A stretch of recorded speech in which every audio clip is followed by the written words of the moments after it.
During our divorce hearing, my wife walked in pregnant, smiling like she'd already won. She claimed it was mine, said I was trying to abandon my new family. The judge was about to speak, until I stood and said, "Your Honor, I've had a vasectomy since 2018. Her smile dropped. Her lawyer asked for a break.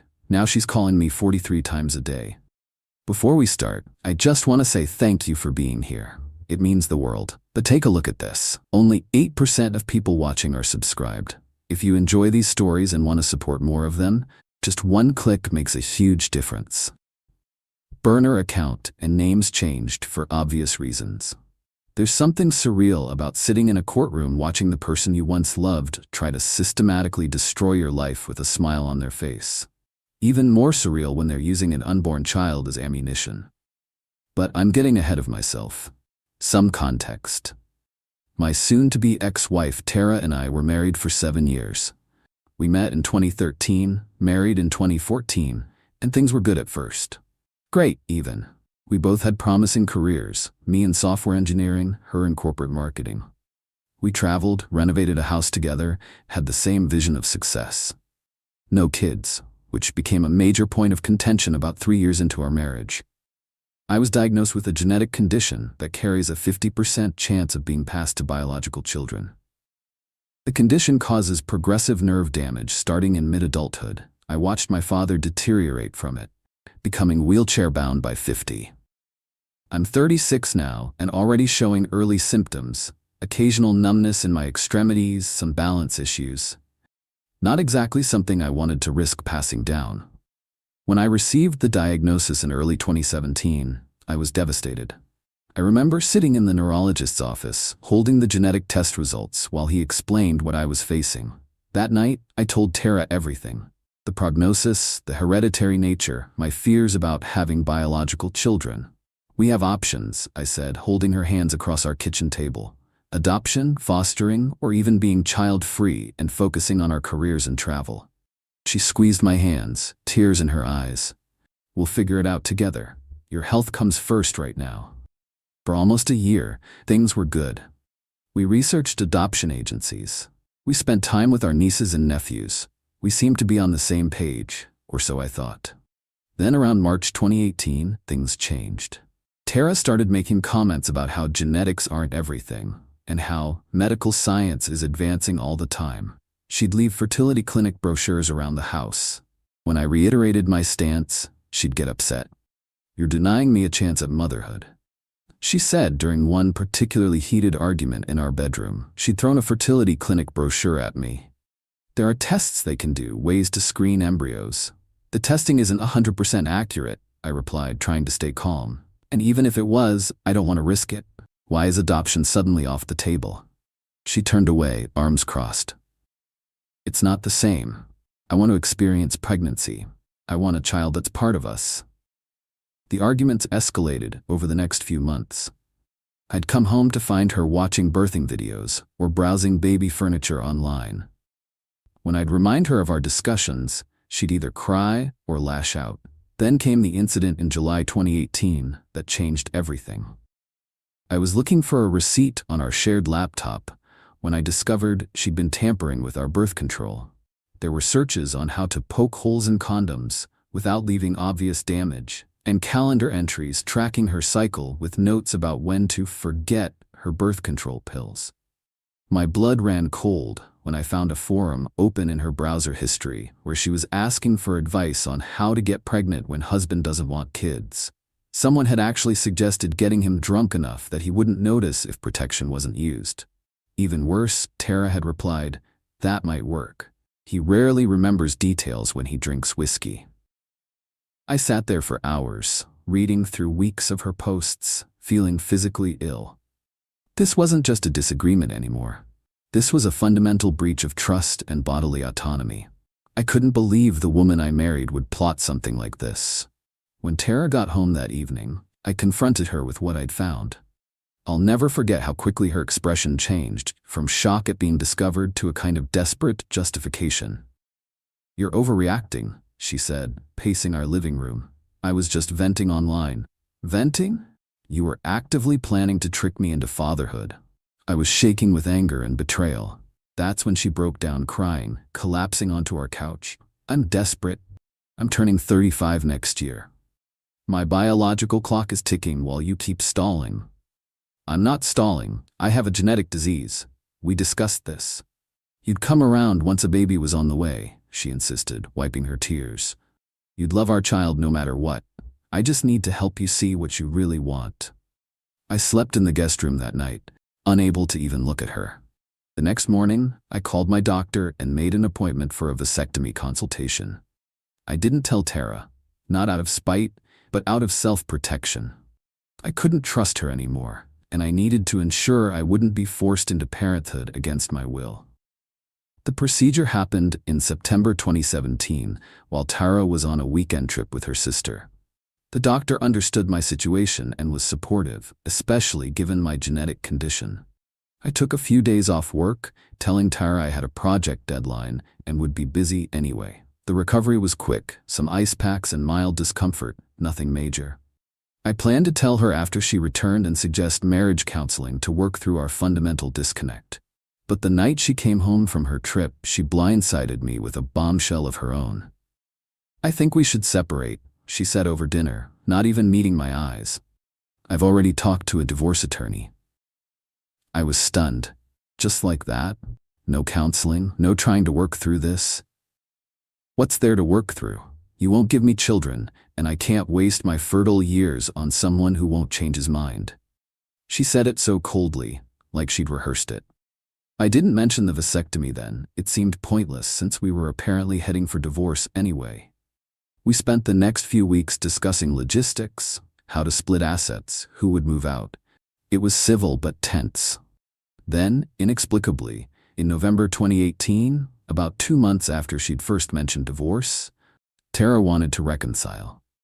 She showed up at the apartment I'd been renting with takeout from our favorite restaurant and tears in her eyes.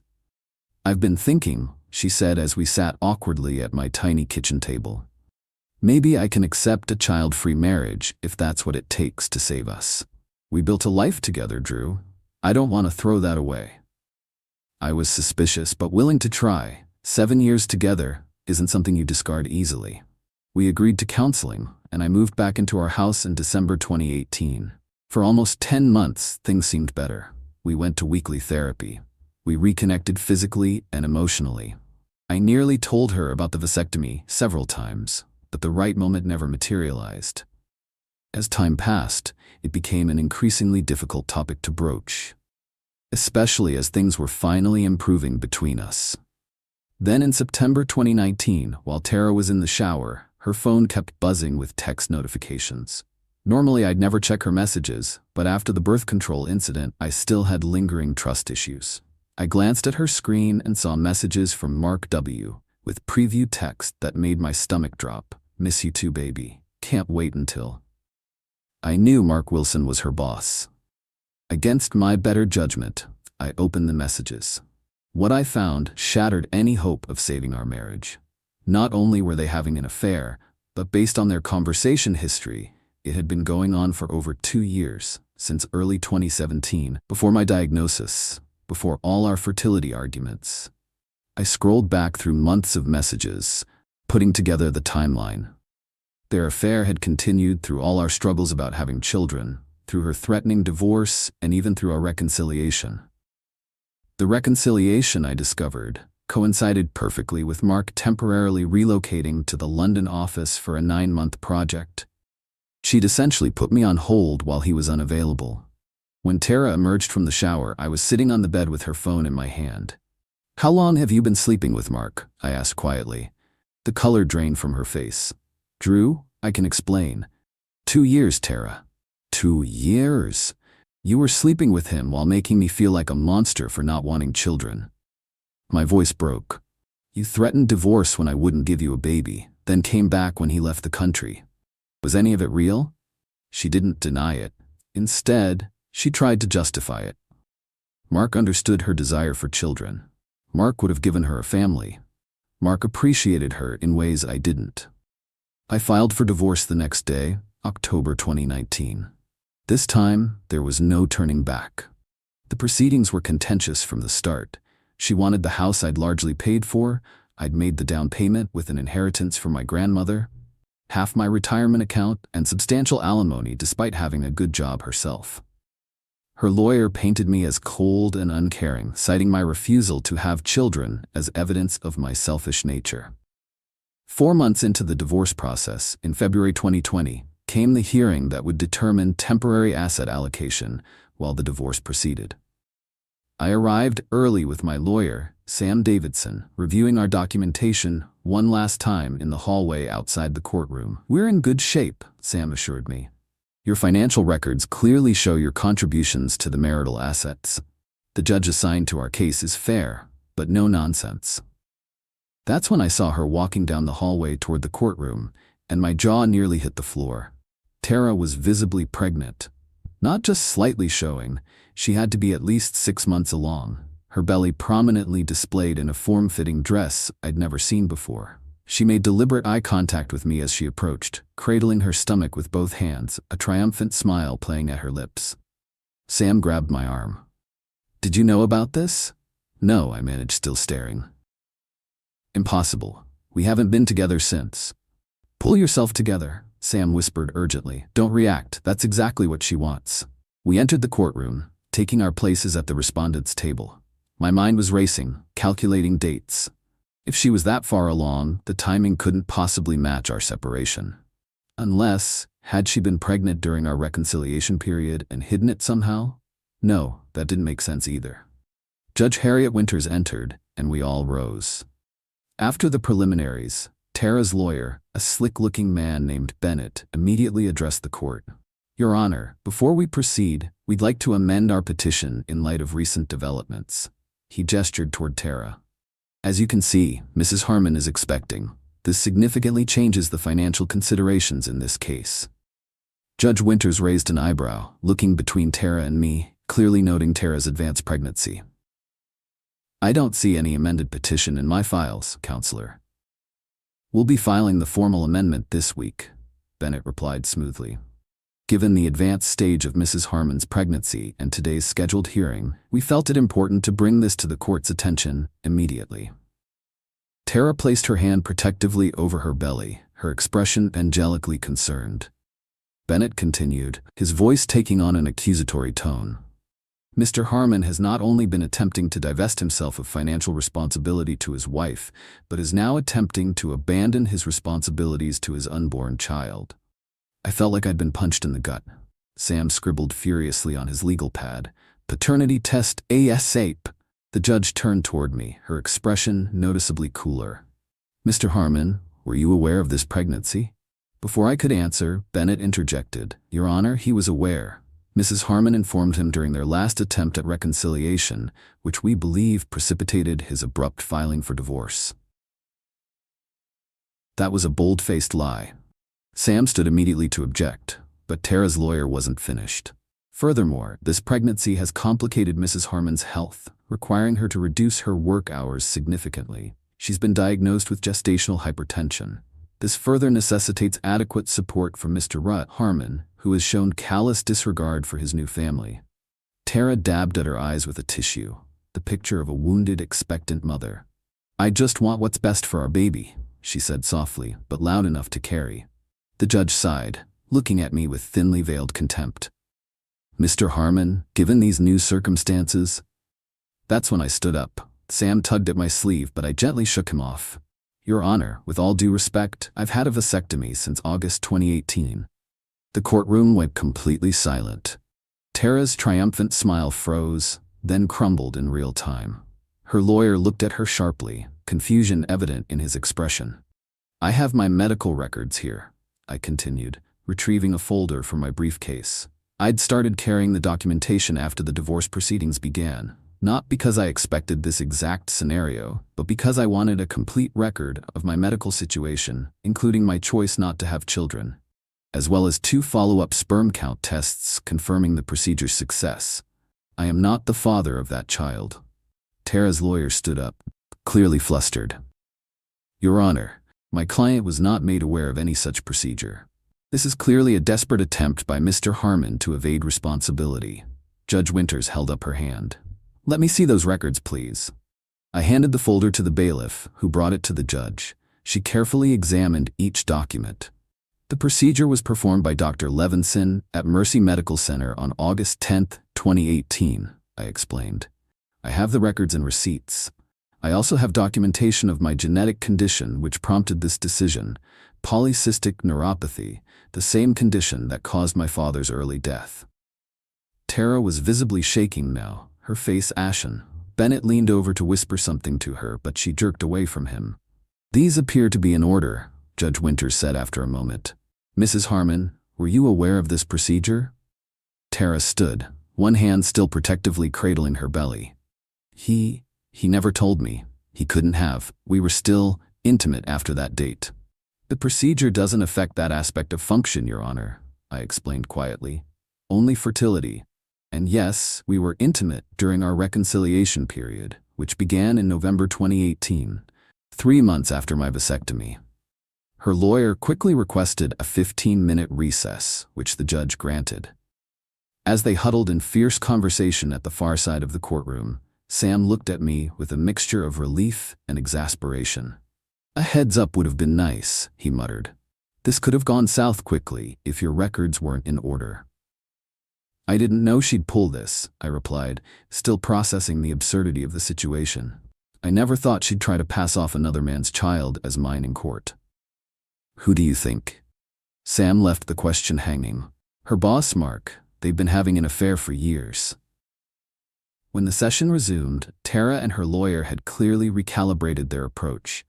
Bennett adopted a completely different tone, claiming emotional distress due to my secretive medical procedure and arguing it constituted its own form of marital misconduct.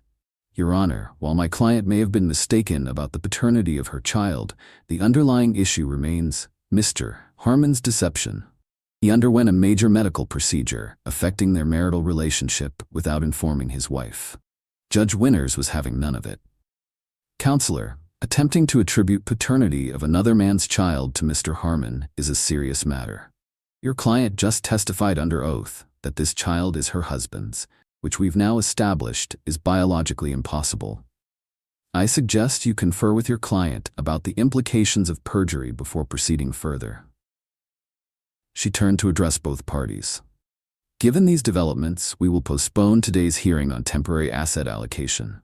Mr. Bennett, you have 48 hours to submit a revised petition that accurately reflects your client's circumstances. Mr. Davidson, you may file a response within 72 hours thereafter." As she stood to leave, she added, "And Mrs. Harmon, I strongly advise you to be forthright in all future filings with this court. Attempting to mislead the court about paternity is grounds for sanctions." As I gathered my things, I caught Tara glaring at me with naked hatred. Her lawyer was still whispering urgently to her, but her eyes never left mine.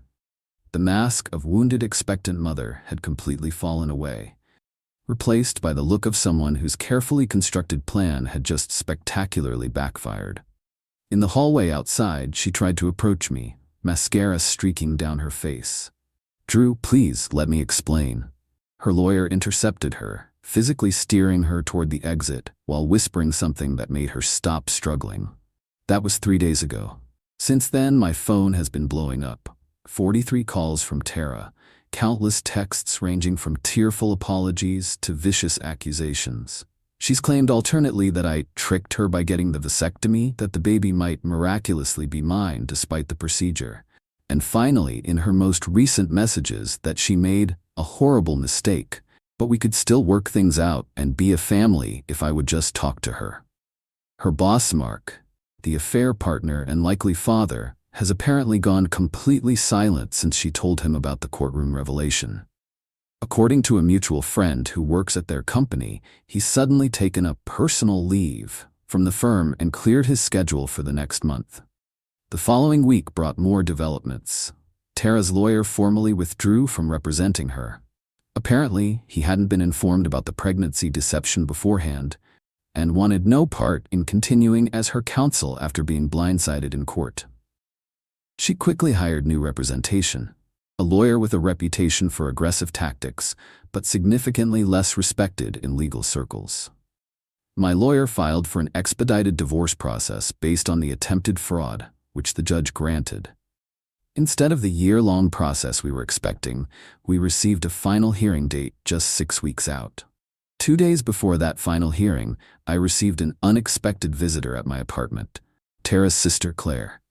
We'd always gotten along well, and she'd stayed neutral during the initial separation. "I owe you an apology," she said as she sat stiffly on my couch. "Tara told me you knew about the baby and were abandoning her." I believed her. "What changed?" I asked, offering her coffee, which she declined. "She finally admitted everything to me yesterday. The affair with Mark, trying to trick you into having children during your marriage, deliberately getting pregnant by Mark while planning to pass the child off as yours for the divorce settlement." Claire shook her head, disgusted. "She calculated that if the court thought the baby was yours, she'd secure much more favorable terms and ongoing support." "And Mark?" I asked. "He wants nothing to do with her now. Apparently, he never wanted children either, one of the reasons she was having problems with both of you. When your lawyer sent his attorney the court transcripts." She trailed off. "Let's just say he's not stepping up." "I'm sorry she dragged you into this," I said, and meant it. Claire had always been kind to me. "I'm the one who's sorry," she replied. "I should have seen who she really was sooner." The final divorce hearing was mercifully straightforward. With Tara's deception exposed and documented, the judge was unsympathetic to her demands. She received no alimony, only her fair share of our joint assets acquired during the marriage. I kept the house, refinancing to remove her name and buying out her portion of the equity, my retirement accounts, and my grandmother's heirloom jewelry she'd tried to claim. As we left the courtroom for the last time, Tara, now heavily pregnant, attempted one final plea. "Drew, please," she said, catching my arm. "I made mistakes, terrible mistakes, but this baby needs a father." I gently removed her hand. "I'm sure Mark will come around once the paternity test confirms what everyone already knows." "He won't," she whispered. "He's relocated to the Singapore office." "Then I'm sorry for your situation, but it's not my responsibility to fix it.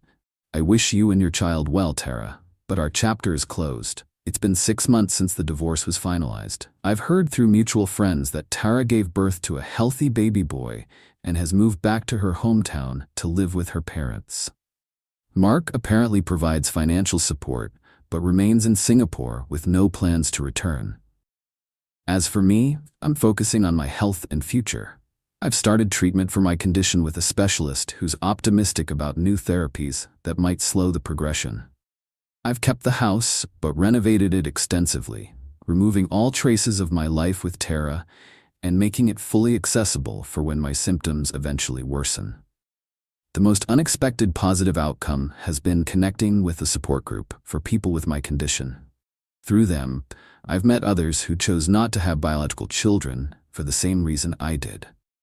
For the first time, I don't feel defensive about that choice, just at peace with it. Sometimes I think about how differently things might have turned out if Tara and I had been honest with each other from the beginning, if I'd told her about the vasectomy immediately, if she'd been upfront about her unwillingness to consider alternatives to biological children, if she hadn't been carrying on an affair behind my back. But dwelling on what-ifs is pointless. The most valuable lesson from this whole experience is the importance of living authentically, even when it's difficult. No more hiding, no more compromising on fundamental values, no more relationships built on deception and manipulation. My life isn't perfect. My medical prognosis remains challenging, and some days the physical symptoms are frightening. But there's an overwhelming sense of rightness to my world now, a foundation of truth that was missing during those years of marriage. Sometimes the happiest ending isn't what you initially pictured for yourself. Sometimes it's just the quiet satisfaction of standing in your truth when it matters most, even if that means standing alone.